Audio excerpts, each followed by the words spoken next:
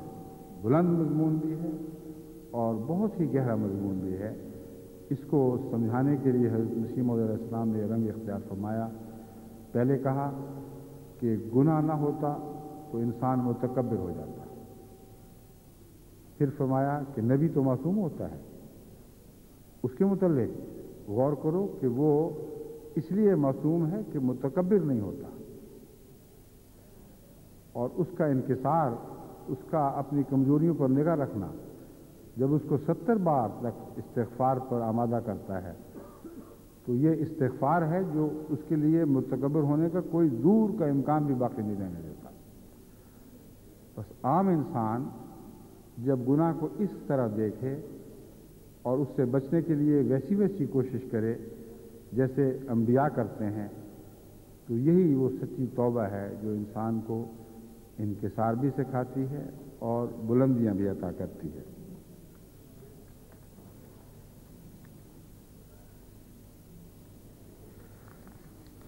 حضرت مسیح موعود علیہ السلام ایک اور مضمون پر حیرت انگیز روشنی ڈالتے ہیں جو حدیث میں آیا ہے اور جس سے عموماً لوگ ناواقفیت کی وجہ سے غلط نتیجے نکالتے اور نیکی اختیار کرنے کے لیے کی بجائے بدیوں پر جرأت کرتے ہیں۔ حضرت صلی اللہ علیہ وآلہ وسلم نے ایک موقع پر فرمایا کہ خدا کے بعض بندے ایسے ہیں جن کو اللہ تعالیٰ فرماتا ہے اعمل ما شئت فقد غفرت لک، اے میرے بندے جو چاہے کرتا پھر، میں نے تجھے بخش دیا ہے۔ کئی ایسے علماء بھی جو اپنی دانش میں بڑے بڑے عالم ہوتے ہیں، اس حدیث سے یہ نتیجہ نکال لیتے ہیں کہ اللہ تعالیٰ اپنے بعض بندوں کو ہر گناہ کی چھٹی دے بیٹھتا ہے اور فرماتا ہے کہ اب تم آزاد ہو، میں نے تمہیں بخش دیا ہے، اب ساری زندگی گناہوں میں ملوث رہو، ڈوبے رہو، غرق ہو جاؤ، مجھے اس کی کوئی پرواہ نہیں اور تمہیں بھی کوئی پرواہ نہیں ہونی چاہیے کیونکہ میں تمہیں بخش چکا ہوں۔ یہ مضمون بالکل غلط اور جھوٹا ہے جو اس طرف منسوخ کیا جاتا ہے۔ حضرت مسیح علیہ السلام فرماتے ہیں کہ جب انسان بار بار رو رو کر اللہ سے بخشش چاہتا ہے تو آخر خدا کہہ دیتا ہے کہ ہم نے تجھ کو بخش دیا، اب تیرا جو جی چاہے سو کر۔ اس کے یہ معنی ہیں کہ اس کے دل کو بدل دیا اور اب گناہ اسے بے تبع برا معلوم ہوگا۔ فرمایا جب اللہ کہتا ہے کہ میں نے بخش دیا ہے تو اسے بخشتا ہے جسے بخشنے کی پہلے اسے اہلیت عطا کر دیتا ہے۔ بخشتا اس کو ہے جو گناہوں سے پاک ہو چکا ہو، جسے وہ خود گناہوں سے پاک کر دیتا ہے۔ اس لیے بخشش کا یہ مطلب نہیں کہ گناہوں میں ملوث رکھتے ہوئے کہتا ہے میں نے تمہیں بخش دیا ہے، پہلے اس کا دل گناہوں سے دھو دیتا ہے اور پھر فرماتا ہے کہ میں نے تجھے بخش دیا ہے، اب جو چاہے کر، یعنی سوائے اس کے اب تو کچھ نہیں کرے گا جو میری رضا ہوگی۔ اب میں نے تیرے دل کی کائے پلٹ دی ہے۔ یہ بخشش کا مضمون ہے جو ایک عارف باللہ کے سوا کسی دوسرے کے دل پر روشن نہیں ہو سکتا۔ حضرت مسیح موعود علیہ السلام کی صداقت کے نشان مانگنے والوں کو میں کہتا ہوں کہ اگر وہ اپنی آنکھوں سے تعصب کی پٹیاں اتار کر حضرت مسیح موعود علیہ السلام کا کلام پڑھیں تو بعض دفعہ ایک فقرے کا ایک حصہ ہی بلا شبہ حضرت مسیح موعود علیہ السلام کی صداقت کو روز روشن کی طرح ثابت کرنے کے لیے کافی ہو جاتا ہے۔ اب یہ مضمون جو ہے وہ کسی کے گناہ گار کے دل پر نہیں اتر سکتا، ناممکن۔ ایک ایسا شخص جو خدا سے دور ہو وہ حضور صلی اللہ علیہ وآلہ وسلم کی اس ارشاد کے یہ معنی پا لے، کوئی بہت ہی جاہل اور فطری طور پر پیدائشی اندھا ہوگا جو اس حضرت مسیح علیہ السلام کے اس کلام کو پڑھ کر یہ نتیجہ نکالے کہ اتنا عارفانہ مضمون ایک خدا اور نبی سے دور انسان کے دل کو روشن ہو گیا۔ فرماتے ہیں اب گناہ اسے بالطبع برا معلوم ہوگا، جیسے بھیڑ کو میلا کھاتے دیکھ کر کوئی دوسرا حرص نہیں کرتا کہ وہ بھی کھا لے۔ فرمایا بھیڑ جب گندگی پہ منہ مارتی ہے تو وہ شخص جس کے دل کو خدا تعالیٰ نے پاک کیا ہو، یعنی انسانی صفات حسنہ اس کو عطا کی گئی.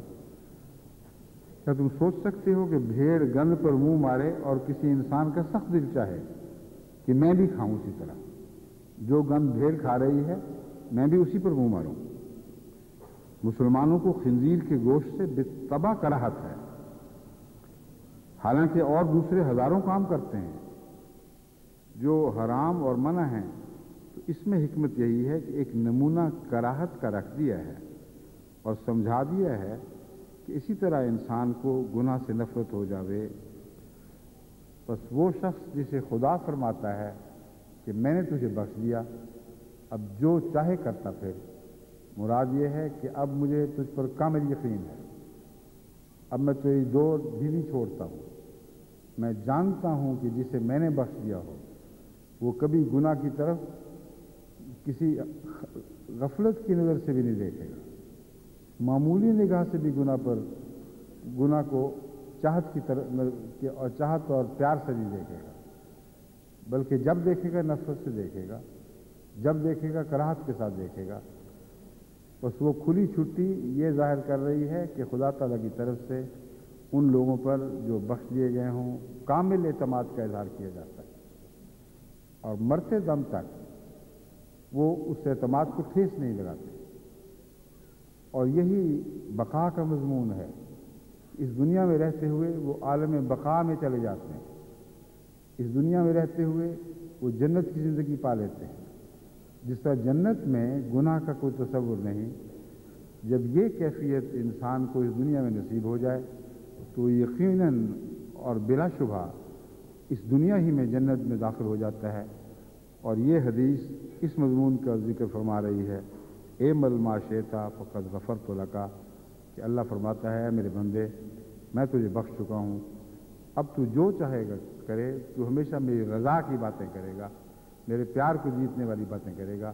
اور گناہ کی طرف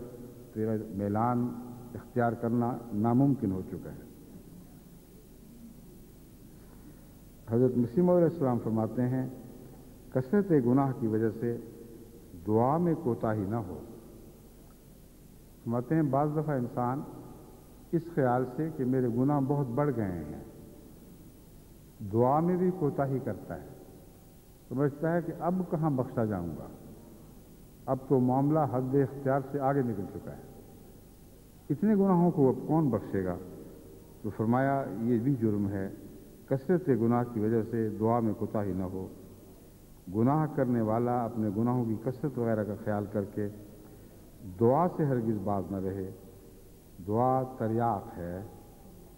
آخر دعاؤں سے دیکھ لے گا کہ گناہ اسے کیسا برا لگنے لگا. اس گناہ سے بچنے کا طریق بھی دعائیں ہی ہیں جو فضل الہی کو کھینچتی ہیں، اور بخشش کا مضمون صرف خدا سے تعلق رکھتا ہے. بس وہ لوگ جو کہتے ہیں کہ ہم چاہتے ہیں کہ گناہ چھوڑ دیں اور گناہوں کی دنیا سے ہجرت کر کے روحانی دنیا کی طرف چلے جائیں، ان کے لیے حضرت مسیح موعود علیہ السلام کا یہ پیغام ہے کہ تمہارے گناہ کتنے بھی بڑھ چکے ہوں، ایک ہی راہ ہے تمہاری ہجرت کی کہ اللہ تعالیٰ سے دعا کرو وہ تمہیں بدی کی دنیا سے نیکی کی دنیا کی طرف ہجرت کی توفیق عطا فرمائے.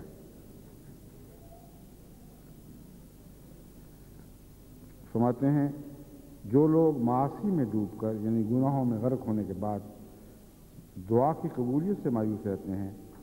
اور توبہ کی طرف رجوع نہیں کرتے، آخر وہ انبیاء اور ان کی تاثیرات کے بھی منکر ہو جاتے ہیں. فرماتے ہیں یہ جو مایوسی ہے ایک بہت بڑا گناہ ہے جو دراصل انسان سے اس کا سارا دین چھین لیتا ہے. وہ لوگ جو گناہوں میں پڑھ کر سمجھتے ہیں اب تو ہم ڈوب گئے، اب دعا بھی ہمیں نہیں بچا سکتی، بالآخر وہ انبیاء کے بھی منکر ہو جاتے ہیں اور ایمان کے ہر پہلو سے وہ منہ پھیر کر کفر کی طرف مائل ہو جاتے ہیں. یہ توبہ کی حقیقت ہے جو اوپر بیان ہوئی، اور یہ بیعت کی جز کیوں ہے. فرمایا بات یہ ہے کہ انسان غفلت میں پڑا ہوا ہے جب وہ بیعت کرتا ہے اور ایسے کے ہاتھ پر جسے اللہ تعالیٰ نے وہ تبدیلی بخشی ہو. تو جیسے درخت میں پیوند لگانے سے خاصیت بدل جاتی ہے، اسی طرح سے اس پیوند سے بھی اس میں وہ فیوز اور انوار آنے لگتے ہیں جو اس تبدیلی یافتہ انسان میں ہوتے ہیں۔ اب دیکھیں، بیت کا مضمون اپنی ذات میں خوب کھول کر یہ بیان کر کے کہ یہ بیت جس کا قرآن کریم میں ذکر ہے، جس میں اللہ تعالیٰ فرماتا ہے کہ انسان وہی ہے، وہی خدا کے ہاں مقبول ہوتا ہے جو اپنی جان بھی بیچ دے، اپنے مال بھی بیچ دے، اپنا سب کچھ خدا کے ہاتھ پر بیچ دے۔ اس بات کا اقرار پھر وہ بیت کے ذریعے کرتا ہے، اور بیت انسان کے ہاتھ پر کی جاتی ہے۔ اور یہ بیت جو ہے، اس کا بہت ہی باریک اور لطیف مضمون حضرت مسیح موعود علیہ السلام یہ بیان فرماتے ہیں کہ بیت کرنے جس کے ہاتھ پر تم بیت کرتے ہو، اس کی اپنی تاثیرات کا بھی تمہاری بیت سے ایک گہرا تعلق ہوتا ہے۔ حضرت صلی اللہ علیہ وآلہ وسلم کے ہاتھ پر بیت کرنا ایک اور بات تھی، اور باوجود اس کے کہ حضرت ابوبکر صدیق رضی اللہ تعالیٰ عنہ ہو آپ کے سچے برحق اور صدیق خلیفہ تھے، پھر بھی وہ بیعت جو حضرت محمد رسول اللہ کے ہاتھ پر کی گئی وہ اور بیعت تھی، اور جو حضرت ابوبکر صدیق رضی اللہ تعالیٰ عنہ کے ہاتھ پر کی گئی وہ اور بیعت تھی۔ بس خلافت کی بیعت کو جو حضرت رسول اللہ کی اپنی خلافت تھی وہ بیعت نہیں قرار دیا جس بیعت کو بیعت رضوان کہا جاتا ہے، جو حضرت محمد رسول اللہ کے ہاتھ پر کی جانے والی بیعت تھی۔ اور یہ فرق کیوں ہے جبکہ عہد بیعت ایک ہے؟ عہد بیعت دونوں جگہ برابر ہے، دونوں جگہ یہ عہد باندھا جا رہا ہے خدا سے کہ اے ہمارے آقا، ہم نے وہ سب جانیں جو تو نے ہمیں عطا فرمائیں اپنی اپنے عزیز و اقارب کی تیرے حضور پیش کر دیں، اب یہ ہماری نہیں رہیں۔ وہ تمام اموال، وہ تمام نعمتیں جو تو نے ہمیں عطا فرمائیں، اب ہم یہ تیرے حضور پیش کرتے ہیں تاکہ ہماری جان بخشی جائے۔ اس عہد بیعت میں کوئی فرق نہیں ہے، یہی وہ عہد بیعت ہے جو نبیوں کے ہاتھ پر لیا جاتا ہے، یہی وہ عہد بیعت ہے جو خلفاء کے ہاتھ پر لیا جاتا ہے، لیکن ایک فرق ہے۔ وہ فرق کیا ہے؟ حضرت مسیح موعود علیہ السلام فرماتے ہیں کہ جب وہ بیعت کرتا ہے اور ایسے کے ہاتھ پر جس سے اللہ تعالیٰ نے وہ تبدیلی بخشی ہو، تو جیسے درخت میں پیوند لگانے سے خاصیت بدل جاتی ہے، اسی طرح سے اس پیوند سے بھی اس میں وہ فیوز اور انوار آنے لگتے ہیں جو اس تبدیلی یافتہ انسان میں ہوتے ہیں، بشرطی کہ اس کے ساتھ سچا تعلق ہو، خشک شاخ کی طرح نہ ہو۔ اب ایک اور عظیم الشان مضمون ہے جو آپ نے ہم پر کھول دیا۔ اب آپ دیکھیں، درختوں کے ساتھ بھی تو پیوند کیا جاتا ہے، آموں کے ساتھ آموں کا پیوند کیا جاتا ہے، مگر اس پیوند میں مماثلت ضروری ہے اور طبیعت کا میلان ایک جیسا ہونا ضروری ہے، ورنہ پھلدار درختوں میں سے ہر درخت کا ہر دوسرے درخت سے پیوند ہو ہی نہیں سکتا۔ بعض پھلدار درختوں کا بعض پھلدار درختوں سے پیوند ہوتا ہے اور اکثر سے نہیں ہوتا۔ اس لیے پہلی بات جو سمجھنے کے لائق ہے وہ یہ ہے کہ جب تم بیعت کا ارادہ کرتے ہو تو خدا تعالیٰ نے ایک انسان کو تمہاری بیعت لینے کا ذریعہ بنایا ہے، اس سے تمہاری فطرت کو پیوند ہونا چاہیے۔ وہ اگر فطرت کا پیوند ہوگا تو پھر اس شخص سے جس کے ہاتھ پر بیعت کرتے ہو تمہاری طرف فیوز جاری ہوں گے، اور جتنا خالص پیوند ہوگا اتنا ہی تمہارا وجود اس شخص کے رنگ اختیار کر لے گا جس کے ہاتھ پر تم بیعت کرتے ہو۔ اور اس بیعت میں خشکی نہیں ہونی چاہیے، کیونکہ خشک لکڑی کا پیوند ایک سرسبز درخت سے ہو نہیں سکتا، یا ایک سرسبز درخت کی خشک شاخ سے اگر کوئی تر و تازہ شاخ بھی باندھ دی جائے تو وہ پیوند نہیں ہو سکے گا۔ تو دونوں طرف زندگی کی علامتیں ہونی ضروری ہیں۔ جس کی بیعت کی جاتی ہے وہ بھی ایک زندہ شعور کے ساتھ اور دعاؤں کے ساتھ تمہاری بیعت لے رہا ہو، اور تم بھی ایک زندہ شعور اور دعاؤں کے ساتھ اس کی بیعت کر رہے ہو، اور جانتے ہو کہ اب ایک نیا پیوند ہے جس کی بنا پر ہماری صفات میں تبدیلی پیدا کی جائے گی۔ فرماتے ہیں یہ تبدیلی ضرور ہوتی ہے بشرطی کہ اس کے ساتھ سچا تعلق ہو. یعنی بیعت میں صرف ایک خشک رسمی الفاظ کا دہرانا نہیں ہے. اگر خشک لفظی الفاظ دہرا کر تم بیعت کرو گے تو ایسا ہی ہوگا جیسے خشک شاخ کو ایک سرسبز شاخ سے باندھ دیا گیا ہو. تو ہزاروں سال بھی بندھی رہے تو سرسبز شاخوں کی تر و تازگی تو حاصل نہیں کر سکے گی. بس ذاتی خلوص کا تعلق حضرت مسیح موعود علیہ السلام فرماتے ہیں بیعت کے لیے انتہائی ضروری ہے. جس قدر یہ نسبت ہوگی اسی قدر فائدہ ہوگا. اب دیکھیں یہ مضمون کتنا وسیع ہو گیا ہے اور کتنی اس میں عظمت آ گئی ہے. ایک چھوٹی سی بات جو عام انسان کے لیے مسئلہ بنی رہتی ہے اور بعض دفعہ عمر بھر کی دانشوری بھی اسے اس بات کا حل نہیں دے سکتی. حضرت مسیح موعود علیہ السلام نے اس بات کو دیکھیں کیسی وضاحت کے ساتھ کھول دیا, روز روشن کی طرح روشن کر دیا. بیعت کے الفاظ وہی ہیں جو قرآن نے بیان فرمائے, عہد بیعت کا مضمون وہی ہے جو قرآن نے بیان فرمائے, لیکن کس کے ہاتھ پر بیعت کر رہا ہو. یہ مضمون ہے جو بیعت کے الفاظ میں ایک نئی زندگی اور ایک نئی عظمت پیدا کر دیتا ہے. حضرت اقدس محمد مصطفیٰ صلی اللہ علیہ وسلم کے ہاتھ پر جو بیعت کی گئی پھر ویسی بیعت کبھی نہیں ہوئی. ہاں اس دور میں جب حضرت مسیح موعود علیہ السلام کے ہاتھ پر بیعت کی گئی تو چونکہ آپ نے اپنی ذات کو کامل طور پر حضرت محمد رسول اللہ کی ذات میں کھو دیا تھا اور اپنا کچھ بھی باقی نہیں رکھا تھا, اس لیے آپ کی بیعت اگر محمد رسول اللہ کے ہاتھ پر بیعت قرار دی جا سکتی ہے تو یہی وہ بیعت ہے جس کو اس دور میں پھر دہرایا گیا ہے, مگر ذاتی طور پر نہیں. حضرت صلی اللہ علیہ وسلم کے عشق کامل کے لحاظ سے اپنے سارے وجود کو کھو دینے کے نتیجے میں حضرت مسیح موعود علیہ السلام کو یہ فیض عطا کیا گیا. آگے جتنی بھی بیعتیں ہیں ہوئی ہیں یا ہوں گی ان میں عہد بیعت وہی رہے گا, مگر درجہ بدرجہ اس کا تعلق اس کی ذات سے ضرور رہے گا جس نے بیعت لی ہے. اگر خدا کے حضور اس کا ایک خلوص اور تقوی کا مقام مسلم ہے تو ہر بیعت کرنے والے کے اندر اسی قدر خلوص اور تقوی سرایت کرے گا, اور بیعت لینے والے کی ذمہ داری ہے کہ وہ اپنے حال کو درست کرتا رہے اور درست رکھے جہاں تک اس کا بس چلے, جہاں تک زور لگ سکتا ہے, دعاؤں کے ذریعے اور مسلسل کوشش کے ذریعے اپنا حال بہتر بناتا رہے, کیونکہ اس کے ساتھ بہت سی زندگیوں کا انحصار ہے. بہت سے اور وجود ہیں جنہوں نے اس سے مل کر زندہ ہونا ہے. اگر وہ اپنی زندگی سے ہی غافل ہو گیا تو دوسروں کی زندگی کی کیا سامان کرے گا. یہ ایک اور پہلو اس مضمون سے نکلتا ہے جو بہت ہی گہرا اور بہت ہی دل ہلا دینے والا پہلو ہے. حضرت امام ابو حنیفہ رضی اللہ رحمہ اللہ تعالیٰ کے متعلق آتا ہے کہ ایک دفعہ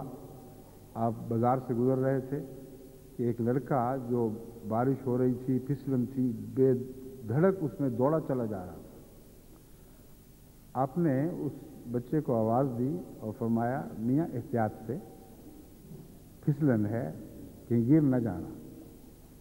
وہ بچہ حیرت انگیز طور پر ذہین تھا. اس نے حضرت امام ابو حنیفہ کی طرف دیکھا, اس نے کہا امام صاحب میں گرا تو میں ہی گروں گا, آپ احتیاط سے قدم رکھیں, کیونکہ آپ گرے تو ایک زمانہ گر جائے گا. آپ کے ساتھ بہت سی زندگیاں وابستہ ہیں. کتنا حیرت انگیز مضمون ہے جو اس لڑکے نے اپنی حاضر جوابی کے نتیجے میں حضرت ابو ہریرہ کے سامنے رکھ دیا, اور ہمیشہ وہ اس سے لطف اندوز ہوتے رہے. حضرت مسیح موعود علیہ السلام نے جو مضمون بیان فرمایا ہے یہ بہت ہی وسیع ہے. اس کا ایک پہلو یہ ہے,